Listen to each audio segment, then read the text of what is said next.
जिनका विवाह होगा, विवाहिता स्त्री आपकी बेटी का नाम लेकर के पूजा कर करके संसार के भव सागर से पार करेगी। हो यही पूज्य सकल जगमाही, यही सेवत कुछ दुर्लभ नाई। लेकिन हाँ ये है कि गुण तो है, कुछ अवगुण भी सुन लीजिए।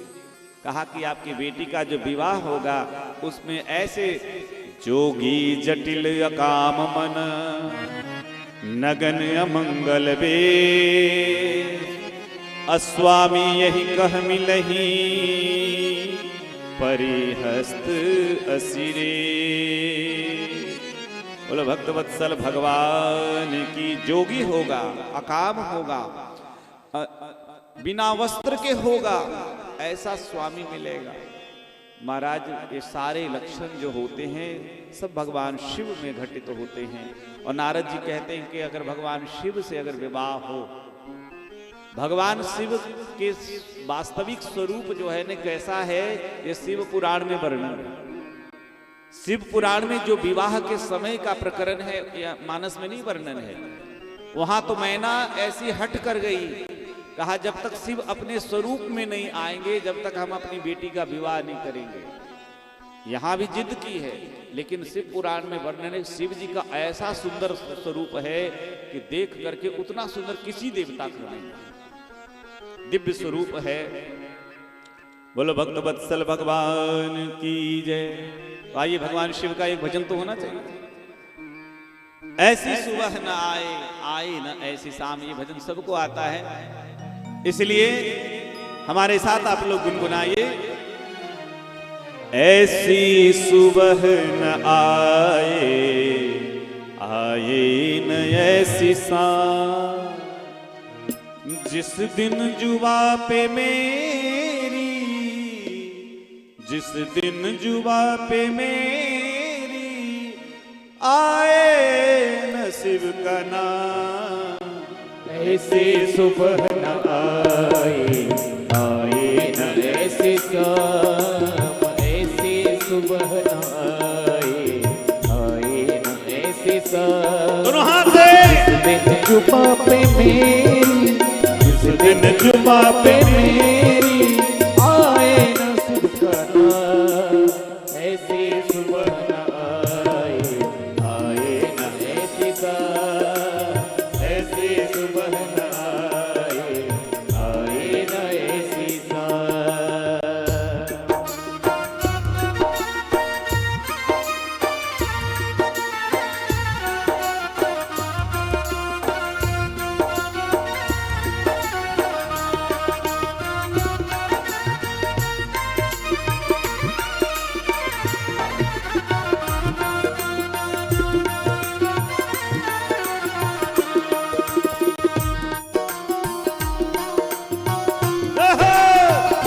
दोनों हाथ उठा करके झुमते हुए लगे। क्या बात है? भगवान शिव कैसे हैं? मन मंदिर में बास है तेरी, तेरी छवि बसाई, प्यासी आत्मा बन के जोगन तेरी शरण में आई। प्यासी आत्मा बन के जोगन तेरी शरण में आई। मन मंदिर में बास है तेरी, तेरी छवि बसाई, प्यासी आत्मा बन के जोगन तेरी शरण में आई। प्यासी आत्मा बन के जोगन तेरी शरण में आई। तेरे ही चरणों में पाया, तेरे ही चरणों में पाया, तेरे ही चरणों में पाया, तेरे ही चरणों में पाया। मैंने ये विश्राम। ऐसी सुबह न आए, आए न ऐसी शाम, ऐसी सुबह न आए, आए न ऐसी शाम। जिस दिन जुबा पे मेरी, जिस दिन जुबा पे मेरी, आए न शिव का नाम। ऐसी सुबह न आए, आए न ऐसी शाम।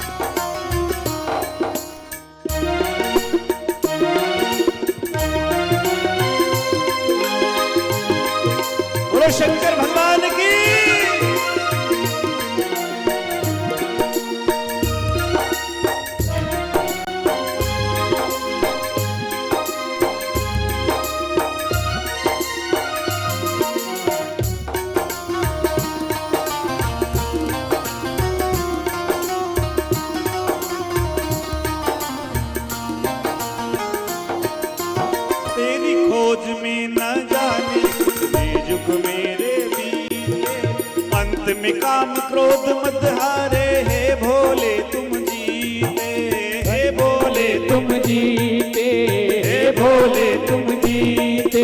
तेरी खोज में न जाने कितने युग मेरे बीते, अंत में काम क्रोध मत हारे, हे भोले तुम जीते, हे भोले तुम जीते, हे भोले तुम जीते।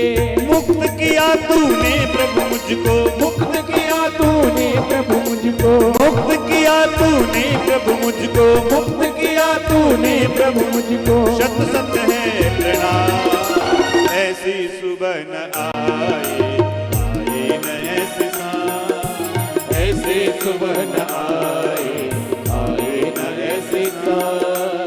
जिस दिन जुबा पे मेरी, जिस दिन जुबा पे मेरी आए नसीब का नाम, ऐसी सुबह न आए, आए न ऐसी सांझ। ऐसी सुबह न आए, आए न ऐसी सांझ। ऐसी सुबह न आए, आए न ऐसी सांझ। आए न ऐसी सांझ, आए न ऐसी सांझ। बोलो भक्त वत्सल भगवान की जय। कहा अगुण अमान मातु पितु हीना, उदासीन सब संशय छीना। अगुण है और संतों ने इसका विवेचन किया कि अगुण का मतलब है अशेषेण गुणम यस्य स अगुणः। अशेषेण का मतलब है दुनिया के जितने भी गुण हैं सब भगवान शिव में समाहित है, उसको अगुण कहा गया। नहीं तो लोग कहते हैं अगुण का मतलब जिसमें कोई गुण ही नहीं है। अगर कोई गुण नहीं तो मैं आप सबसे एक प्रश्न पूछना चाहता हूं कि दुनिया में एक चीज भी लाके हमको बता दो, एक चीज भी कह दो जिसमें कोई गुण नहीं हो। भगवान ने दुनिया में कोई ऐसी चीज नहीं बनाई है जो व्यर्थ की हो। कई बार हम लोग सोचते, लेकिन एक चीज भी अगर आप देख लो, कोई जीव जंतु, कोई पशु पक्षी या कुछ भी कोई पदार्थ बता दो, कोई भी ऐसा नहीं है कि जो जिसमें कोई गुण नहीं है। और यहां तो भगवान शिव है अमान, जो दूसरों को हमेशा मान देने वाले हैं, स्वयं अमानी बने रहते हैं, जिसे किसी चीज की जरूरत ही नहीं है, जो स्वयं सर्वसमर्थ हैं वो अमान है। माता पिता हीना, जो जगत के पिता हैं, जो जगदीश्वर हैं, उनके माता पिता कौन होगा? हाँ? आखिर विचार करिए, आखिर ये ब्रह्मांड विश्व की रचना जब हुई होगी तो सबसे प्रथम कोई एक तो होगा। और भागवत, श्रीमद् भागवत के तृतीय स्कंद में बताया गया है, भागवत के 10 लक्षण बताए गए हैं। उसमें 10 लक्षण में प्रथम जो है, अत्र सर्ग विसर्गश्च स्थान पोषण मूतयः मनवंतरे सानुकथा निरोधो मुक्तिराश्रय। सर्ग की चर्चा बड़ी, सर्ग का मतलब है सृष्टि रचना। तो सबसे पहले विराट पुरुष के माध्यम से और भगवान शिव पुराण के माध्यम से, तो शिव ही सर्वे सर्वा है। तो ऐसे नारद जी ने कहा कि ये सारे गुण, जो पार्वती जी भी जो सुन रही थी वो भी प्रसन्न हो गई, समझ गई। और महाराज माता पिता चिंतित हो गए, आपस में कानाफूसी करने लगे। ये महात्मा है, नाम है नारद। क्या नाम है? नारद। और नारद जी जैसा महात्मा, एक गारंटी नारद जी का है कि जिसको नारद जी का दर्शन हो गया हो उसे भगवान का दर्शन अवश्य हो जाता है।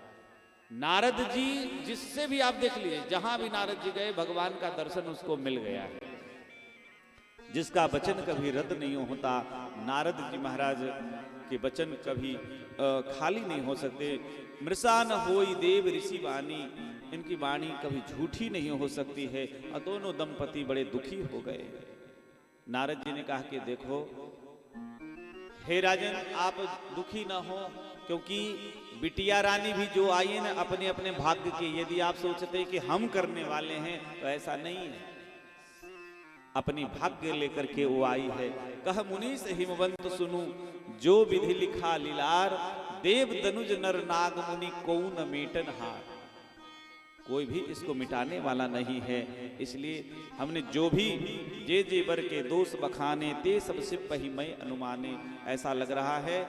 तो इस प्रकार से आपकी बेटी तपस्या करके भगवान शिव की आराधना करके भगवान शिव को प्राप्त करे।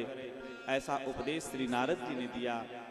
गुरु का उपदेश, और छोटी सी कन्या है, इतनी छोटी कन्या कहाँ जंगल में जाके तपस्या करेगी। लेकिन माता पिता बड़े चिंतित हो गए, पति को एकांत में बुला करके कि महाराज नारद जी क्या कह गए, हम तो समझ ही नहीं पा रहे हैं। फिर तो अपने माता पिता को चिंतित देख करके एक बार हम गए पटना, तो एक बच्ची चेली थी, आकर के हमारे पास एकदम से फूट फूट करके रोने लगी। हमने पूछा कि क्यों रो रही है, तो बोल रही थी, जानते क्या बोल रही थी, उसको देखने के लिए शादी की तैयारी थी, तो देखने वाले 3 लोग 3 जगह से अलग अलग जगह से आए 1 महीने में, और लड़की को मतलब जो भी कारण था वो मना कर देते, तो उसके पिताजी को परेशान देख करके अपने पिताजी को वो रोने लगी, कहने लगी महाराज ऐसा होगा तो हम विवाह ही नहीं करेंगे। एक बेटी जो होती है ना अपने माँ बाप को परेशान नहीं देख सकती, इसलिए अपने माता पिता को परेशान देख करके श्री पार्वती जी जा करके मैया के अचला पकड़ करके, और दूसरे दिन की बात माता पिता से कहने लगी पार्वती जी कि मैया रात में हमने एक स्वप्न देखा था, सुनहि माँ तुम्हें दीख अस सपन सुनाबो तो ही सुंदर गौर सुविप्र बर असुपदेश। एक ब्राह्मण देवता, बड़े सुंदर ब्राह्मण देवता आकर के स्वप्न में और हमें तपस्या की प्रेरणा दे रहे हैं, इसीलिए माँ आप आशीर्वाद दें, पिताजी आप रोए नहीं, आप प्रसन्न होकर के हमें तप करने की आज्ञा दीजिए। अब तो महाराज जब इस प्रकार से कहा है, माता पिता को बड़ा क्लेश हुआ, पर विधि का विधान जान करके, और उसके बाद श्री नारद जी ने कहा कि तप के लिए आप भेज दीजिएगा अपनी बेटी को, क्योंकि बिना तपस्या के जीवन में कुछ नहीं होता। ये जो आप कथा सुन रहे हैं ना, ये भी आपके जीवन का अपना स्वयं का तप है। इतनी देर बैठ करके एक जगह और कथा सुनना ये भी आसान नहीं।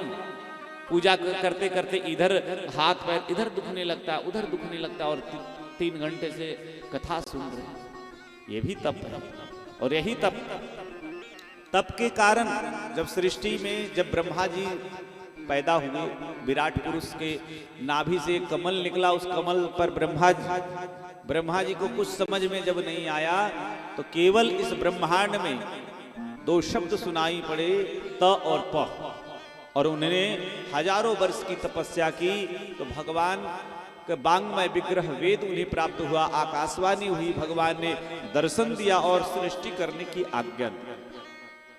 तो ब्रह्मा भी तप के कारण ऐसा करते हैं, इसलिए विष्णु जग का पालन तपस्या करके करते हैं, इसलिए आप अपनी बेटी को तप के लिए भेजिएगा। नारद जी के कहने के अनुसार महाराज फिर तो उतनी सी छोटी सी कन्या तपस्या के लिए गई। और हम आप सबसे, हमारी जो बहनें हैं ना, अभी की तपस्या क्या है, मन लगा के पढ़ाई करना ही सबसे बड़ी तपस्या है। हाँ, एकदम ईमानदारी के साथ पढ़ाई करना, ये आपके जीवन की तपस्या है। नहीं तो पता चला माता पिता भेजे हैं भोपाल, बड़े कष्ट के साथ जैसे तैसे फीस जमा कर रहे हैं, और आप पढ़ाई करने में दिक्कत कर रहे हैं, इधर उधर घूम रहे हैं, खाने पीने पर ही ध्यान है, पढ़ाई पर ध्यान ही नहीं है, तो आगे चल के बहुत पछताना पड़ेगा। इसलिए पार्वती गई है तपस्या करने के लिए, 4000 वर्ष की पूरी तपस्या। पार्वती जी ने 3000 वर्ष को कहा, 3 सहस संवत सोई खाए, 3000 वर्ष खाली बेल पत्र आदि खा करके, और महाराज बड़ा कठिन तपस्या किया है। और 4000 वर्षों की तपस्या से फिर तो ब्रह्म गिरा, ब्रह्मा जी की आकाशवाणी हुई कि आपकी तपस्या सफल हुई, आपके मनोरथ पूर्ण हुए, अब आप ये क्लेश मत करिए। लेकिन पार्वती जी अपनी तपस्या जारी रखते हैं। उसके बाद फिर महाराज सप्त ऋषि आकर के परीक्षा लेते हैं, सप्त ऋषि आकर के परीक्षा लेते हैं। इधर कहते पार्वती जी तपस्या कर रहे हैं, और भगवान शंकर क्या किए, उधर भगवान शिव महाराज जब अपनी पत्नी के दुख से दुखी हुए, तो देखो जीवन में जब दुख आवे तो सुख देने के लिए भगवान की कथा सुनना। 2 चीज मैं आपको निवेदन कर दूं, अगर जीवन में दो चीज अगर आप अपना लेंगे तो आप सुखी। कितने जीवन में दुख आप, दुनिया में कौन ऐसा व्यक्ति है कि जो पूरे जीवन कहे कि मुझे सुख ही सुख है, सुख ही सुख है। हर एक व्यक्ति के जीवन में संघर्ष है, अपनी अपनी कहानी है, अपनी अपनी कथा हर व्यक्ति की। कई बार हम लोग ऐसा सोचते हैं कि जीवन में हमने जितना संघर्ष किया है दूसरे ने उतना कोई नहीं किया होगा, लेकिन जब दूसरे के संघर्षों की गाथा और भी विकट सुनते हैं तो लगता है कि हमने तो संघर्ष कुछ भी नहीं किया, हमसे भी दुखी आत्मा संसार में पड़े हैं। बोलो जय श्री राम। इसीलिए बोलो भक्तवत्सल भगवान की जय। जीवन में दो चीज आती है, भगवान की कथा, भगवान की कथा से प्रेम कर लो, जीवन की व्यथा मिट जाएगी। और भगवान की कथा के साथ साथ संगीत से प्रेम कर लो। हाँ, संगीत भी क्या होता है, एक नशा जैसा चढ़ जाता है। मद भक्ता यत्र गायन्ति तत्र तिष्ठामि नारद। अगर जीवन में ये दो चीज नहीं आएंगे वही व्यक्ति फिर आत्महत्या का प्रयास करता है ना। जिसका जीवन दुखी हो जाता है मरने का विचार करता है, और अगर ज्यादा इससे भी ज्यादा मरने का विचार, और नहीं तो दारू पी कर करके मस्त रहेगा, नशा में एकदम पूरा डूब जाएगा, पूरा घर परिवार सब बर्बाद। इसलिए भगवान की कथा, तो इसीलिए मेरे सज्जनों भगवान शिव भी इधर जाकर के कथा कहते हैं, कथा सुनते हैं। और पार्वती की विकट तपस्या को देख करके के भगवान सब देवता प्रभु राम से निवेदन करते हैं, क्योंकि भगवान शिव को और विवाह के लिए तैयार किया जाए। प्रभु राम प्रकट हो गए। नील सरोरुह नील मणि नील नीरधर श्याम, लाजय तन शोभा निरखी कोटि कोटि सतका। भगवान को देख करके भगवान श्री राम ने कहा कि हे शिव, अब हम आपसे एक विनती करना चाहते हैं। यदि आप हमसे सच्चा प्रेम करते हैं तो आप विवाह कर लीजिए। निवेदन है, विनती है। भगवान शिव ने कहा कि प्रभु कह शिव जदपि उचित असनाही, नाथ बचन पुण्य में न जाही। ये उचित नहीं। एक बार गृहस्थी का स्वाद हमने देख लिया, एक बार गृहस्थी बसा के देख ली, अब अच्छा नहीं लग रहा। अब तो सोच रहे हैं कि बस ऐसे अपने राम भगवान का भजन करें चकाचक, है ना। भगवान ने कहा कि वो बात तो सही है, लेकिन गृहस्थी करने से भी आपको कोई दिक्कत नहीं होगा, क्योंकि ये भी देवताओं के उपकार के लिए ही है, देवताओं के लिए कल्याण के लिए है। क्योंकि तारकासुर हुआ है, उसने वरदान प्राप्त किया है कि शिव जी के पुत्र के द्वारा ही हमारा वध हो, क्योंकि उसे पता है शिव जी की छूटा छाटी हो गई, अब शिव जी दोबारा विवाह नहीं करेंगे, और जब बेटा नहीं होगा तो हम अमर हो जाएंगे। तो इसलिए आप विवाह करिए। भगवान श्री राम ने जब निवेदन किया तो देखिए, राम जी से भगवान शिव का 3 नाता है। कभी राम जी सेवक भी बनते हैं, कभी स्वामी भी बनते हैं, और कभी सखा भी बन जाते हैं। तीनों की अलग अलग भूमिका है ना। तो इसलिए आज राम जी स्वामी बन गए। कहा कि सिर धरि आय सुकरिय तुम्हारा, आपकी आज्ञा को हम सिरोधारी करते हैं। इसलिए क्योंकि माता पिता और गुरु की वाणी बिना विचारे करनी चाहिए। महाराज उपनिषद में कथा आती है, बहुत सारे अरुणी जैसे गुरु भक्त की कथा आती है। और भी एक नाम तो अभी महात्मा जी का याद नहीं आ रहा है, एक उपनिषद में कि गए गुरु आश्रम में, और महाराज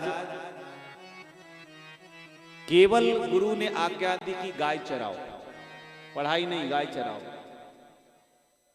गाय, कुछ गाय को दिया, जंगल में चले गए कि बोले कि ये कुछ गाय लेकर के जाओ, इसको चराओ, इसकी सेवा करो, जिस दिन 1000 हो जाए उस दिन आप आना। कई साल बीत गए, जब 1000 गाय हो गया, सब लोग कहते देखो हम तो ये पढ़ रहे हैं, हम तो ये पढ़ रहे हैं, तुम्हारे गुरुजी तुमको पढ़ाते नहीं, तुमको गाय चराने के लिए भेज दिए। जिस दिन 1000 गाय हो गई तो वृषभ ने कहा कि राजन, अब गुरु की आज्ञा पूर्ण हो गई है, मैं प्रसन्न हूं, इसलिए मैं तुम्हें ब्रह्म का उपदेश करना चाहता हूं। 3 लोग ब्रह्म का उपदेश देने के लिए, अग्नि देवता और साक्षात धर्म के रूप में वृषभ, तो उनसे कुछ भाग उन्होंने ग्रहण किया, लेकिन तृतीय भाग जब उपदेश देने के लिए आए, बोले नहीं, इतना ज्ञान छोड़ना पड़ेगा, क्योंकि ये उपदेश हमारे गुरु का है। और महाराज वो गाय चरा चरा के गुरु आज्ञा का पालन करके ही महाराज, तो ऐसे बहुत सारे माता पिता गुरु की वाणी हम अवश्य करेंगे, विवाह जरूर करेंगे महाराज। उसके बाद तो फिर भगवान शिव कहते हैं कि सप्तऋषि को भेजा, जो अभीपुर में सप्तऋषि जाकर के परीक्षा लेते हैं। परीक्षा में सबसे पहले गुरु की निंदा करते हैं, कहते कि अरे इतनी छोटी अवस्था में आके तुम तपस्या कर रही हो, किसके लिए? शिव के लिए। जो शिव कैसा पड़ा रहता है आप तो सुनती ही रहती हो, जिसके पास अपना कोई घर बार नहीं है, ढंग का कोई वेशभूषा नहीं है उनके पास। और नारद जैसे महात्मा को तुमने गुरु बनाया। बताइए, जिसका स्वयं का घर नहीं बसा हो, दूसरे का घर क्या बसाएगा? जिसकी स्वयं की शादी नहीं हुई हो, वो दूसरे की शादी क्या कराएगा? इसलिए नारद के वचन पे अरे ये तो गलत हो गया। आप कहो तो उससे, शिव से भी बड़े सुंदर सुंदर देवताओं से आपके विवाह करके चर्चा चला दूं। विष्णु है, इंद्र हैं, कुबेर हैं, यम हैं, अग्नि है, पवन है, बहुत सारे देवता हैं। पर धन्य है भगवती पार्वती, अपने गुरु की निष्ठा को इतनी बरकरार रखती है। कहती है महात्मा, आप संत हैं इसलिए हम आपका अपमान नहीं कर रहे हैं। यदि आप पहले आते तो हम आपसे गुरु दीक्षा ले लेते, लेकिन अब हमने गुरु बना लिया। और जब देखो जिस तरह से एक कन्या का विवाह होता है, कन्या का विवाह होता है तो एक बार पति हो जाने के बाद ये थोड़े है कि आज विवाह कर लिए फिर 2 साल के बाद दूसरा बदल लिया, तीसरा बदल लिया। जो यदि कोई ऐसा करता है तो उसका जीवन कभी सुखी नहीं रह सकता। बोलो जय सिया राम। इष्ट के प्रति निष्ठा होना बहुत जरूरी है। इसलिए कहा कि महादेव में लाख अवगुण है। मान लीजिए कितने लोग हैं आपके महाराज जी के बारे में, हमारे बारे में, आपके बारे में बुराई भी कर सकते हैं, लेकिन अपने गुरु की, इष्ट देवता की और माता पिता की बुराई नहीं सुननी चाहिए। अवगुण भी अगर कुछ हो तो उस अवगुण को भी संतों ने कहा कि अगर कोई गुरु अगर बहुत क्रोधी हो तो ऐसे गुरु को प्रणाम करिए और साक्षात दुर्वासा के स्वरूप में उनका दर्शन करिए। भगवत रसिक जी का एक पद है, उसमें लिखते हैं कि अगर गुरु कामी हो तो उसे भगवान श्री कृष्ण का साक्षात विग्रह समझना चाहिए। एकदम शांत हो प्रभु राम का विग्रह समझना चाहिए। और ज्यादा क्रोधी तो एक कहते नरसिंह भगवान का भी रूप समझ सकते हैं। भगवान का अगर रूप देखना हो तो इस तरह से गुरु में भगवान का दर्शन करना चाहिए। इसलिए महादेव अवगुण भवन विष्णु सकल गुण धाम। विष्णु में चाहे कितने गुण होंगे और महादेव में कितने अवगुण हो, लेकिन हमारा मन तो अब भगवान शिव में ही लग गया है। इसलिए भगवान शिव को ही अब हम पति मान चुके हैं। इसलिए अब कुछ नहीं हो सकता है। यदि आप पहले आते तो हो सकता था। इस दृढ़ निष्ठा को देख करके महात्मा प्रसन्न होते हैं और जय जय हो जगदम्बा मैया की, पार्वती की जय जयकार लगाते हैं। कहते हैं कि आपकी बड़ी जय हो, आपकी बहुत जय हो, बारंबार जय जयकार करके फिर तो क्या कहना। और इधर तारकासुर का बहुत आतंक बढ़ा है और भगवान श्री राम के आदेश से भगवान शिव तो विवाह करने की तैयारी में थे, लेकिन कथा सुनते सुनते भगवान भोलेनाथ कभी हंस बन करके कथा सुनते हैं, कहीं जाकर के कथा कहते हैं। भगवान शिव समाधि में चले गए हैं। अब जब पता चला कि विवाह का समय आ रहा है, भगवान शिव समाधि में चले गए, उनकी समाधि को कौन तोड़े? तो जाकर के देवताओं ने निवेदन किया, कामदेव को बुलाया, कहा भैया परोपकार के लिए जो व्यक्ति बढ़िया काम करता है उसको बुराई भी झेलना पड़ता है महाराज। अच्छा काम में ना ज्यादा परेशानी है, धार्मिक कार्यों में और ज्यादा परेशानी है। इसलिए देवताओं ने कहा कि आप हमारे इस कार्य को करिए। कामदेव ने विचार किया कि अगर शिव से विरोध करेंगे तो कल्याण नहीं है, पर उपकार एक ऐसा चीज है, परोपकार के लिए हमको करना ही पड़ेगा।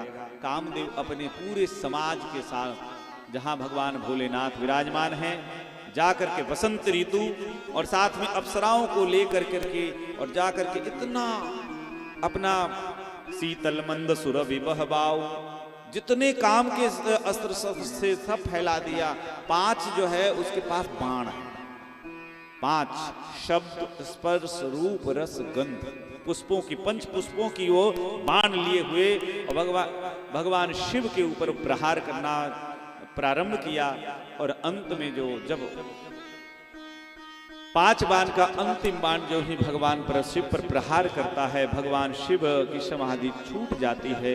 शिव जी के तीसरा नेत्र जो क्रोध का संहार का नेत्र है वो खुल जाता है और भगवान शिव इधर उधर देखने लगते हैं। तो देखते हैं कामदेव सामने से प्रहार करने की हिम्मत नहीं कर सका, जाकर के सौरभ पल्लव आम के पत्ते के बीच में वहां छिप गया पेड़ पर चढ़ कर करके। और भगवान शिव ने तब शिव तीसर नयन उघारा चितवत काम भयउ जरिछारा। कामदेव जल गया है। बोलो भक्तवत्सल भगवान की, कामारी भगवान की। कामदेव जल गया। महात्मा बड़े प्रसन्न हो गए और असुर बड़े दुखी हो गए। महात्मा प्रसन्न इसलिए हो गए कि भैया अब हमको कोई दिक्कत नहीं होगा, कोई बाधा नहीं होगा, भजन आराम से करेंगे। फिर तो महाराज इधर अब बिना काम के अब क्या हो, रति आई रोती हुई और भगवान शिव ने उसे भी वरदान दिया कि कृष्ण के पुत्र के रूप में आप जब होंगे, कृष्ण तनय हो यही पति तोरा, वचन अन्यथा होई न मोरा। कृष्ण के पुत्र प्रद्युम्न के रूप में साक्षात कामदेव आप शरीर से प्राप्त करेंगे। अब आपके बाद कामदेव बिना शरीर के व्याप्त होगा, इसलिए कामदेव का एक नाम है अनंग। अनंग का मतलब है कि अंग रहित होना। और इस प्रकार से फिर तो मेरे सज्जनों अब ये उत्सव की तैयारी हुई। अब बड़ी भारी उत्सव के साथ देवताओं की प्रार्थना से भगवान शिव विवाह के लिए तैयार हुए। ऐसा दिव्य आध्यात्मिक शुद्ध ऐसा वेश बनाया है, शिव ही शंभुगर करहि सिंहारा। और भगवान शिव के बारात चली है, भूत प्रेतों की अद्भुत बाराती चली है। भगवान शिव की बाराती को देख करके जान बचाने के लिए सब बच्चे थे, सब भाग पड़े। जो कुछ सयाने थे रहे हैं। बाद में तो मैया मैना बड़ी दुखी हो गई है, क्योंकि ऐसे दूल्हा से कौन विवाह करेगा। इसलिए फिर तो जिद की है। फिर नारद जी ने पार्वती के पूर्व जन्म की सारी कथाओं को सुनाया है, तब जाकर करके मैया मैना मानी है। दिव्य मंडप बनाया गया है और सारे नदियां, सारे पर्वत, सारे देवी देवताओं की सन्निधि में मूर्तिमान स्वरूप में और भगवान शिव दिव्य सिंहासन पर बैठा कर करके और भगवान शिव का विवाह कराया गया। बोलो भक्तवत्सल भगवान की। पानी ग्रहण जब कीन महेशा, पानी ग्रहण जब कीन महेशा, हिय हर से तब सकल सुरेशा। हिय हर से तब सकल सुरेशा, हिय हर से तब सकल सुरेशा। हिय हर से तब सकल सुरेशा। बोलो शंकर भगवान की। भगवान का विवाह हुआ, सबको भोजन भंडारा करा करके बहुत दहेज देकर के कैलाश आए। कुछ दिन भोग विलास करने के पश्चात मेरे सज्जनों सडानन का जन्म हुआ। देखिए मेरे सज्जनों, पुत्र का जन्म हुआ 6 मुख। पूज्यपाद महाराज श्री के स्वागत वंदन के लिए हमारे पास कई दरबार के सदस्यगण उपस्थित हैं। श्री प्रभुदयाल ठाकुर जी छेण का आप भी सादर आमंत्रित हैं। श्री हरि दादा जी आप भी मंच पर पधारें। श्री लालिया ठाकुर जी, श्री सुंदर भैया सहरा वाले आप भी यहाँ पर मंच पर पधारें। श्री राम भरोस माँ साहब सुहागपुर आप भी मंच पर स्वागत के लिए पधारें। श्री तरवर सिंह पटेल माँ साहब सुकरी कला आप भी मंच पर पधारिए। श्री नेक सिंह रघुवंशी जी माँ साहब गुंदरई आप भी मंच पर पधारें। श्री बाबूलाल जी कहार आप भी महाराज श्री के स्वागत के लिए मंच पर पधारें। सभी हमारे सम्मान अतिथि महाराज जी का स्वागत वंदन और अभिनंदन कर रहे हैं। जोरदार तालियां बजाकर सभी अतिथियों का हम बारंबार वंदन स्वागत अभिनंदन करते। बोलो भक्तवत्सल भगवान की। अब भगवान का विवाह हो गया, सडानन का जन्म भी हो गया, देवताओं का सेनापति बनाया गया और बड़ी सरलता के साथ कार्तिकेय जी के द्वारा तारकासुर पर विजय प्राप्त किया है। बोलो भक्तवत्सल भगवान की जय हो। तो समय की मर्यादा को देखते हुए अब एक भजन झमाझम हो जाए चकाचक, है ना। और कल कथा विश्राम, कल इसी समय कथा मंच विश्राम लेगी और परसों यज्ञ की पूर्णाहुति परसों है, इसलिए कल और अधिक संख्या में आइए। कल यहाँ व्यास पूजन और परसों मेरे सजनों विवाह का कार्यक्रम रहेगा। तो अधिक से अधिक जो दानदाता हैं, आप कल तक जो लोग अपनी अपनी राशि नहीं दिए हैं, मैं निवेदन करूं कि आप लोग इस यज्ञ में, इस दरबार में सहयोग के लिए कल आप लोग वो राशि जमा करें महाराज जी के पास, क्योंकि परसों तो सब विदाई भी करनी है और कन्या का विवाह आदि सब करना है। तो आइए एक हमारे शिवानंद जी बड़ा सुंदर भजन आप सबको सुना रहे हैं। इसके पश्चात पूज्य महाराज जी के सानिध्य में श्री राजुल देव दरबार की आरती भी आज यहीं पर होगी। फिर इसके बाद हम यज्ञ नारायण की आरती में प्रस्थान करेंगे। अस्तु। बोलिए बांके बिहारी लाल की जय हो। वो मेरा यार है, मेरा दिलदार है। सभी खड़े हो जावे। वो मेरा यार है, मेरा दिलदार है। काली कमली वाला, काली कमली वाला मेरा यार है मेरे मन का मोहन तू दिलदार है। ओ काली कमली वाला मेरा यार है मेरे मन का मोहन तू दिलदार है। ओ मेरा यार है, मेरा दिलदार है। वो मेरा यार है, मेरा दीदार है। होए होए होए होए काली कमली वाला मेरा यार है मेरे मन का मोहन तू दिलदार है। ओ काली कमली वाला मेरा यार है, मेरे मन का मोहन तू दीदार है।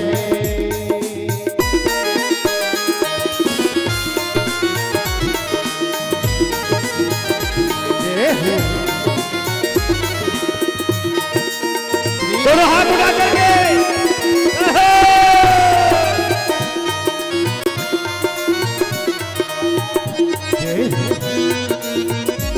श्री राधे।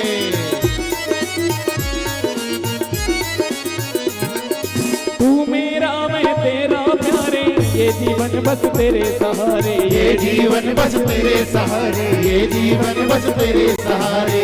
जीवन बस तेरे सहारे। तू मेरा मैं तेरा प्यारे, ये जीवन बस तेरे सहारे। ये जीवन बस तेरे सहारे, तेरे हाथ बस तेरे सहारे।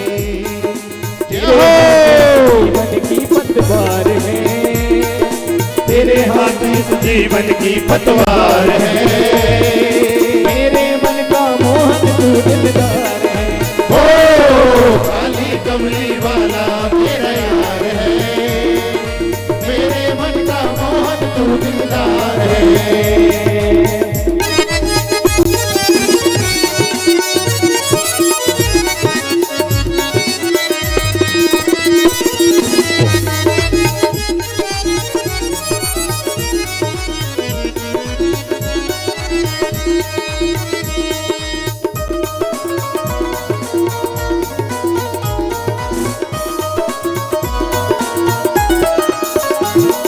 पागल प्रीत की एक ही आशा, दर्द दिल दर्शन का प्यासा। दर्द दिल दर्शन का प्यासा, दर्द दिल दर्शन का प्यासा। पागल प्रीत की एक ही आशा, दर्द दिल दर्शन का प्यासा। दर्द दिल दर्शन का प्यासा, दर्द दिल दर्शन का प्यासा। तेरे हर वादे पे,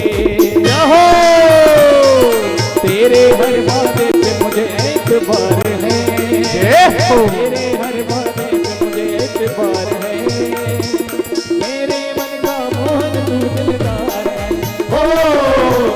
कमली वाला मेरा यार है, मेरे मन का मोहन तू दीदार है।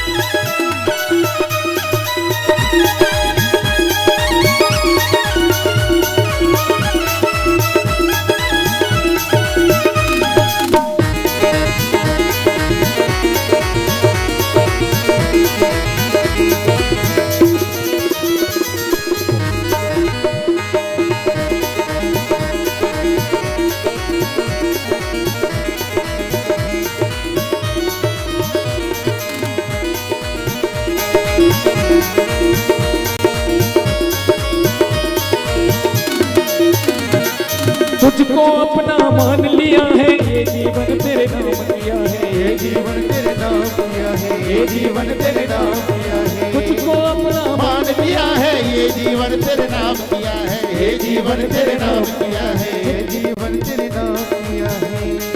जय हो। चित्र को हम सबको ही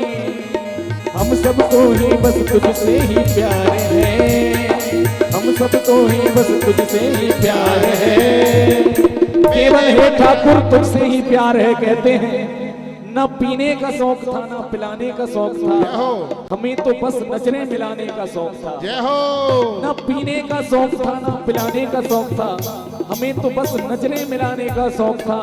कर देखो देखो ऐ जमाने वालों, हम नजरें भी किनसे मिला बैठे, जिन्हें नजरों से ही पिलाने का। जय हो श्री राधे। तुझको अपना मान लिया है, ये जीवन तेरे नाम किया है, ये जीवन तेरे नाम किया है, ये जीवन तेरे नाम किया है, ये जीवन तेरे नाम किया है, ये जीवन तेरे नाम किया। हम भक्तों को बस तुझसे ही प्यार है, हम भक्तों को बस तुझसे ही प्यार है। मेरे मन का मोहन दिलदार है, ओ काली कमली वाला मेरा यार है, मेरे मन का मोहन तू दिलदार है। मेरे मन का मोहन दिलदार है, मेरे मन का मोहन तू दिलदार है, मेरे मन का मोहन दिलदार है, मेरे मन का मोहन तू दिलदार है, मेरे मन का मोहन दिलदार है, मेरे मन का मोहन तू दिलदार है, मेरे मन का मोहन तू दिलदार है, मेरे मन का मोहन तू दिलदार है। बोल भाग्य बिहारी लाल की जय हो। वृंदावन बिहारी लाल की जय हो। राधा रमण सरकार की जय हो। आइए अब हमारे दरबार में विराजमान साक्षात ब्रह्म स्वरूप श्री जी पूज्यपाद महाराज जी का पदार्पण हुआ है। मुरली वाले बाबा जी महाराज मंच पर आज हमको दर्शन दे रहे हैं। यज्ञ समिति बारंबार आह्वान करती है। आइए श्री राजुल देव सरकार की हम सब आरती की ओर बढ़े। ओम हरि ओम महा ओम चंद्रमा मनसो जाता चक्षुषो सूर्यो अजायत श्रोत्रात् वायुस्य प्राणस्य मुखात् अग्निर् अजायत।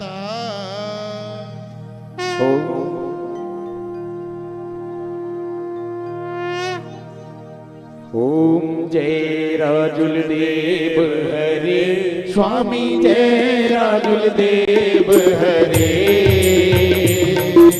भक्त जनों के संकट, दास जनों के संकट क्षण में दूर करे।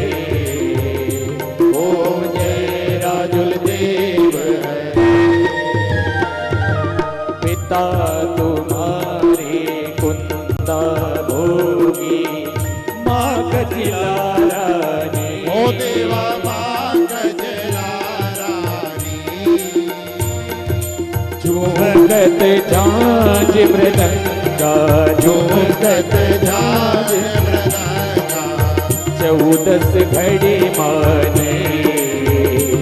ओम जय राजुल देव हरे।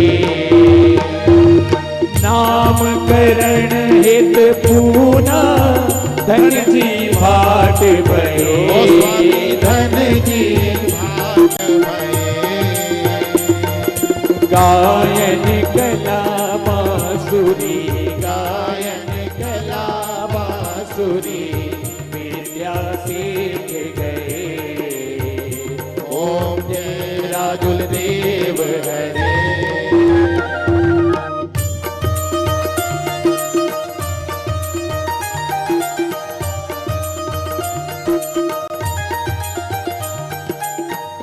हमरा गुरु नित्य ध्यावे गंगी गौरी माता गौरी माता हिंगलाज नित सेवत हिंगलाज नित सेवक देवों के राजा ओम जय राजुल देव हरि नौबत टंका बाजे कोटि सूर्य से भामी कोटि सूर्य शोभा धरणी दिवाकर मोहे धरणी देवा कर मोहे बांसुरी मन लोभा ओम जय राजुल देव हरि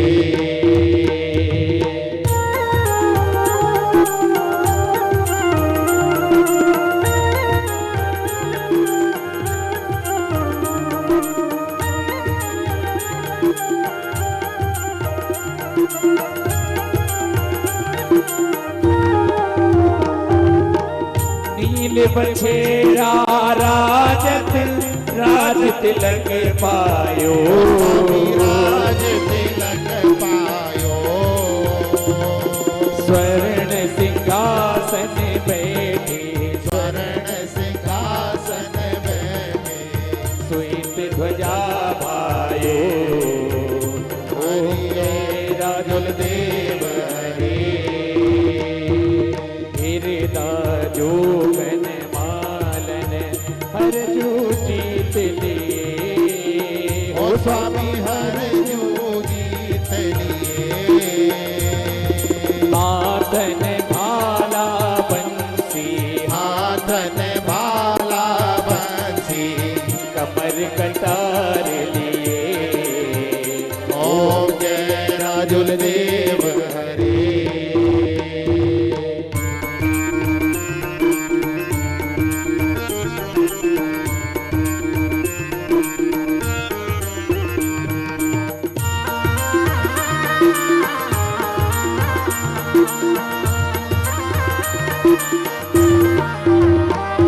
नंदन बन गो चारण अखे पर की छाया ओ स्वामी अखे पर की छाया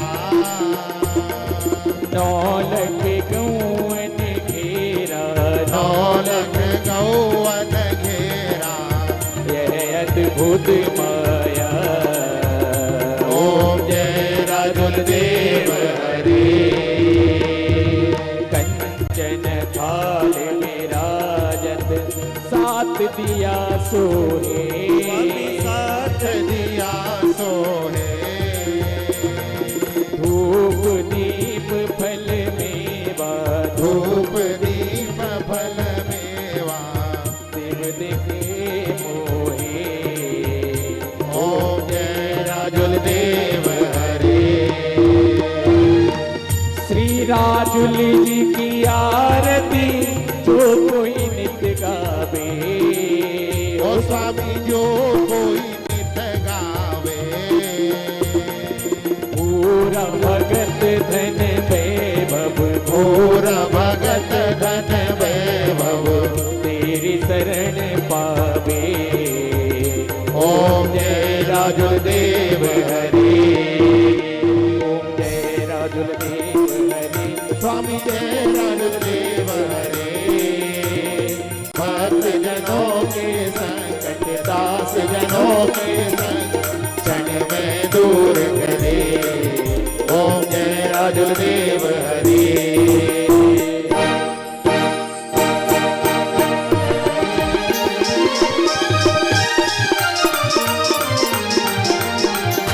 कर्पूर गौरम करुणावतारं संसारसारं भुजगेन्द्रहारं सदा वसन्तं हृदयारवन्दे भवं भवानी कैतवनमामि वन्दारमाला तुलसालकाय समालमाला तुलसेकराय दिगम्बराय दिगम्बराय नमः शिवाय नमः शिवाय त्वमेव पिता च पिता त्वमेव बन्धुश्च सखा त्वमेव विद्या द्रविणं त्वमेव सर्वं त्वमेव देवं। हरे राम राम राम हरे हरे कृष्ण हरे राम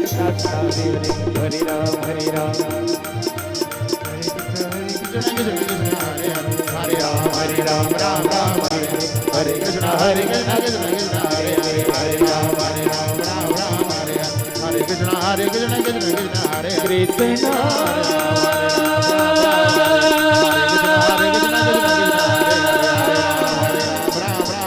कृष्ण कृष्ण